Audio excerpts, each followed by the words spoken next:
Essa conferência não é para apenas brincarmos, não é para apenas dançarmos, não é para apenas expormos ministérios em evidência. Essa conferência é para que vocês saiam marcados deste lugar e sejam verdadeiramente os valorosos de Deus, sejam verdadeiramente os escolhidos de Deus, sejam verdadeiramente sensíveis à voz do Espírito Santo de Deus. Porque eu quero profetizar sobre a sua vida nessa noite. Você é um escolhido, você é um escolhido para flechar o Espírito Santo, fazer a diferença em você e através de você.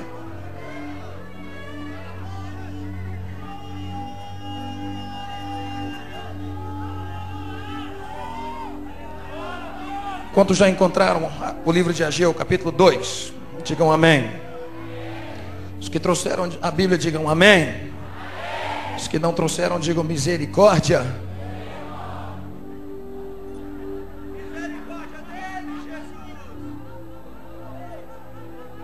Olha para o seu irmão e diga: não anda desarmado, não anda desarmado. Alguns carregam a espada, né, desse tamanho. Outros carregam a Bíblia do tamanho de um canivete que cabe no bolso. A Bíblia desse tamanho. Mas o importante é você andar com a palavra de Deus. No livro de Ageu nós vemos uma história interessante. A nação de Israel estava acabando de voltar dos 70 anos de cativeiro.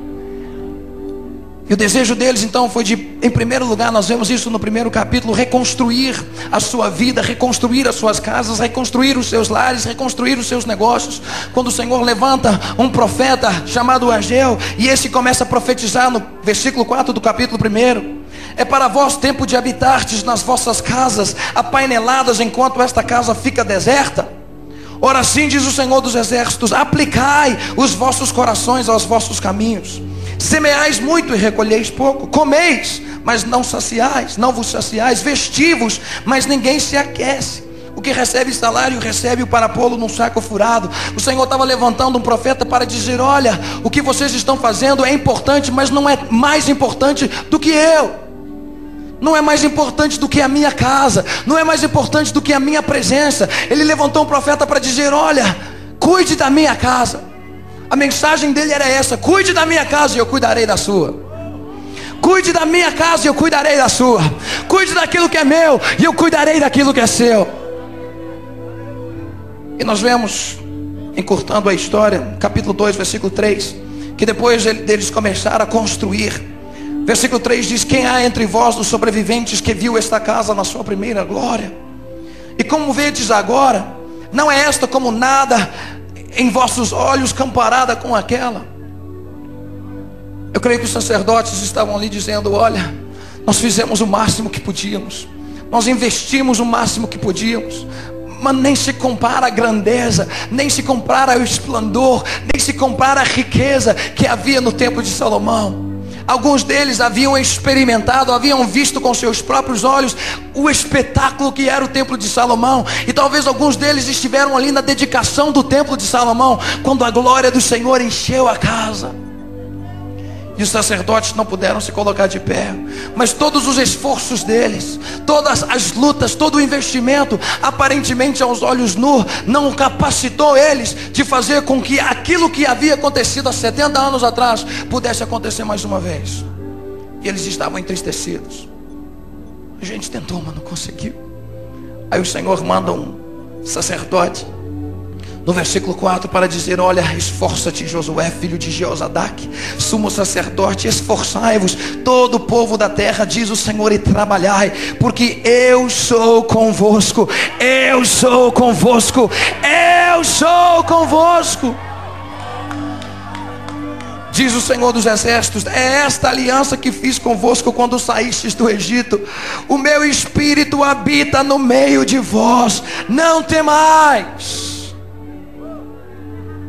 Não importa a tempestade, não importa o tumulto, não importa a maré que tem se levantada contigo. Deixa eu te falar, se o Senhor prometeu, Ele é fiel para cumprir. E na sua palavra diz que Ele jamais nos abandonará, Ele jamais abrirá a mão dos seus. Nessa noite eu quero te dizer, meu amado, Ele é contigo, Ele é contigo. O amado da sua alma, aquele que te fortalece, aquele que te levanta no deserto, é contigo. Talvez você diga: David, nessa noite eu estou passando por um deserto, você não sabe o que está sendo a minha vida.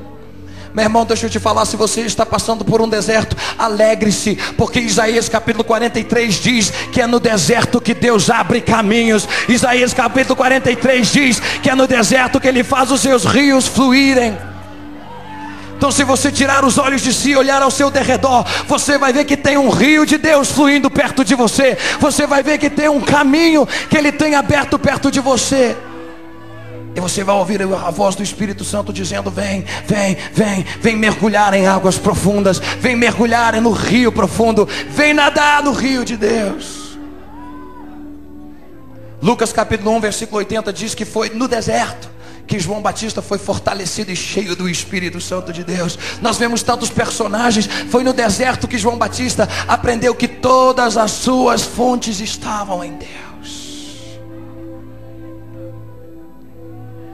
João Batista era filho de sumo sacerdote, e ele tinha direito de estudar na melhor universidade de teologia de então, não menosprezando as universidades ou seminários de maneira alguma, mas ele tinha o direito de estudar na melhor e depois pregar nas maiores conferências, nas maiores plataformas pela região afora. Mas havia algo que queimava em seu coração. Ele via a hipocrisia dos sacerdotes daquela época e dizia: não é isso que eu quero mais. O meu coração queima por algo diferente. Eu quero verdadeiramente um contato com aquele que pode mudar a minha vida. Eu quero verdadeiramente ser exposto à glória daquele que pode mudar a minha história.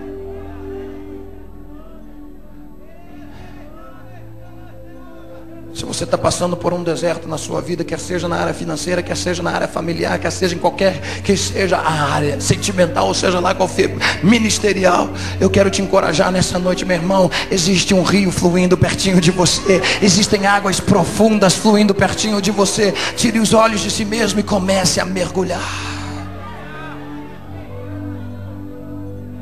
Olha para o teu irmão e diga: tem um rio pertinho de você, tem um rio pertinho de você, tem um rio pertinho de você.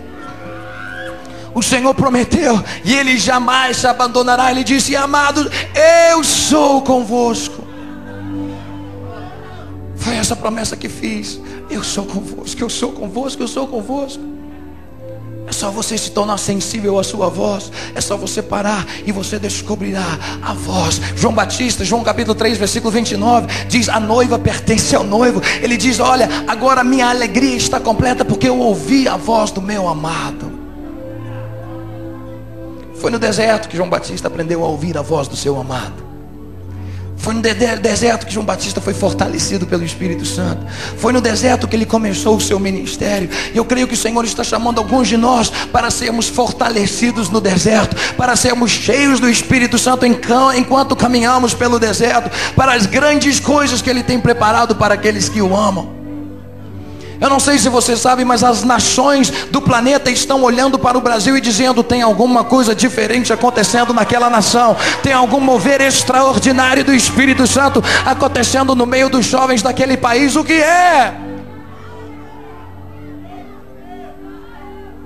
É uma fome, uma sede que só pode ser despertada quando você está passando por períodos difíceis. Esse ano para mim no ministério foi um dos anos mais difíceis. Tem uns 5 anos desde que a minha mãe espiritual ali juntamente com seu marido impuseram as mãos sobre mim, a minha cabeça, a cabeça da minha esposa, e me enviaram para o campo. E esse ano, o ano da graça, o número 5 que simboliza a graça de Deus, foi para mim um dos anos mais difíceis. Eu tinha uma equipe formada e já andávamos juntos há 3 anos. Boa parte da equipe que vocês veem aqui em cima são membros novos. E nós já caminhávamos e já tínhamos viajado para o exterior juntos. Já havíamos visto tantos milagres, o sobrenatural de Deus, tantas coisas acontecer. Quando um atrás do outro começou a acontecer alguma coisa, um saiu, o outro foi embora, o outro foi fazer não sei o que, e eu fui sendo deixado, um cometeu pecado. Eu falei: meu Deus, mas o que está acontecendo? Nós já vimos tantas coisas acontecer, tantos milagres, tantos testemunhos juntos. Por que isso está acontecendo? Algumas pessoas começaram a escrever para os músicos que abandonaram o ministério, perguntando se o David tinha caído em pecado, ou se o David tinha aberto mão da visão. Meu Deus. Eu falei: Deus, o que está acontecendo? Por que o Senhor está permitindo que esse tipo de coisa aconteça? A gente estava quase, sabe, no auge. Eu não estou falando da fama, do sucesso, porque eu não dou a mínima para essas coisas. Mas nós estávamos ministerialmente falando no auge. A gente via coisas acontecer, sabe, que eram tremendas.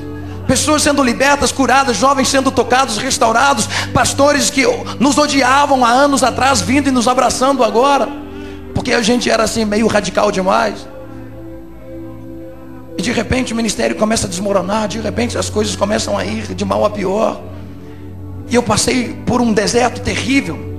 Eu estou confessando para vocês aqui que por algum tempo, só minha esposa que sabe a dor que eu senti, por algum tempo eu quis até mesmo abrir mão do ministério e falar: Deus, não vale a pena o que eu estou passando, esse sofrimento, essa amargura. A gente estava tão bem, musicalmente falando, a gente era tão entrosado. Deus agora tem me capacitado com homens tremendos, maravilhosos aqui de Belo Horizonte, apaixonados pelo Senhor. Fala amém, rapaz. Amém, me ajuda aí, cara. Não, são verdadeiros homens de Deus. E Samuel, um escudeiro aí há 7 anos. Mas foi um período tão difícil.